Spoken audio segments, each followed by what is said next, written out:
And now to give us a little more information about the chemistry of diabetes, we have med student Patrick Lowe.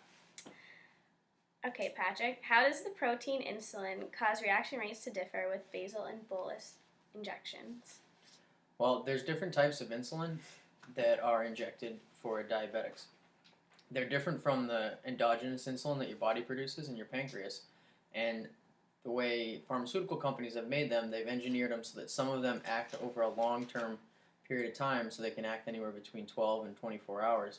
Those are your basal insulin doses. And then there are faster acting insulins that can act very rapidly or at an intermediate level, and you give those with meals throughout the day so that you have a baseline level of insulin production, and then as you eat, you spike up your glucose, so you need to spike up your insulin.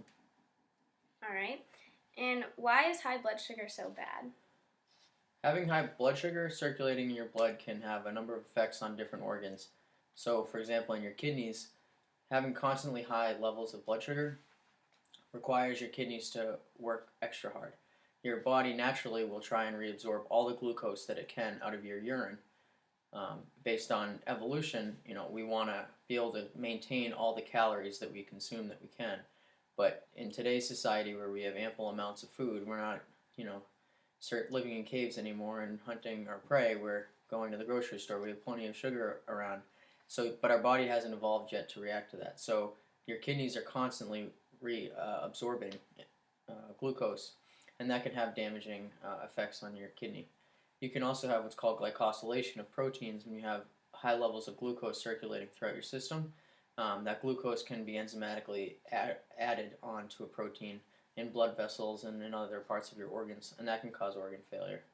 And then one of the biggest complications of diabetes is diabetic retinopathy, and that's where you have a proliferation of blood vessels in your retina, in your eye. That can cause you to go blind. It can have serious implications on vision. So that's a big concern. You also have an osmotic relationship in your neurons where you can have diabetic neuropathy, and that's when you start to lose sensation in the distal parts, in your fingers and in your toes and your feet.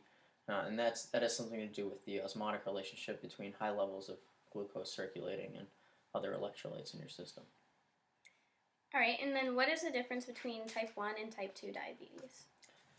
In type 1 diabetes, you essentially have no insulin production. So it's typically an inflammatory activity in your pancreas and beta cells.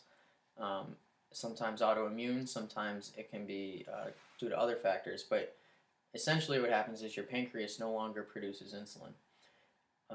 In type 2 diabetes, you have had elevated blood sugar for a long period of time, and your body reacts by down-regulating the amount of insulin that's released or down-regulating your cell's response to the insulin. So you have an insulin insensitivity in type 2 diabetes, whereas in type 1, you have no insulin production. All right. And then shifting gears towards type 2, what happens when a type 2 diabetic ingests a pill as opposed to when a type 1 diabetic takes insulin? A type 1 diabetic is injecting insulin, which is an active protein, and it'll act as a hormone throughout your body and cause cells to take up glucose. Whereas a type 2 diabetic is going to take in a pill, and there are different medications for type 2 diabetes, but some of those pills are going to act to increase your body's release of insulin, because remember, a type 2 diabetic can produce insulin. It's just that their bodies become insensitive to it.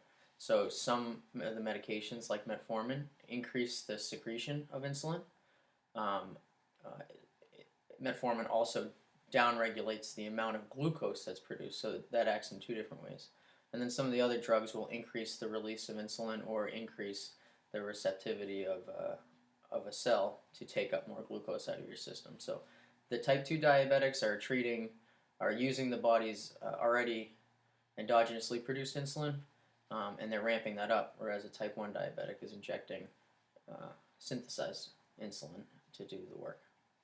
All right, and our final question for you, why are there different types of medications that are sometimes mixed for type 2 diabetics? So in type 2 diabetes, like I just explained, you already have some insulin produced, and you can attack the diabetes disease in different ways in a type 2 diabetic, because you can A, increase the amount of insulin that's released, B, you can increase the sensitivity to that insulin, C, you can decrease the amount of glucose that's released. So glucose is released often by your liver in a process called gluconeogenesis. So you can have drugs that downregulate that. Metformin is one of them.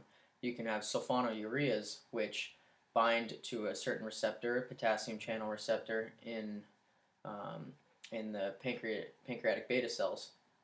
It causes depolarization. Calcium channel opens up, and the inrush of calcium causes insulin to be poured out. So that's increasing the insulin level. And then you also have other hormone type drugs that will increase the sensitivity to insulin, and they kind of mimic your post meal body's reaction. So it's just all ramping up endogenous systems, and you can use different systems and essentially different drugs to do that in a type 2 diabetic. All right, thank you.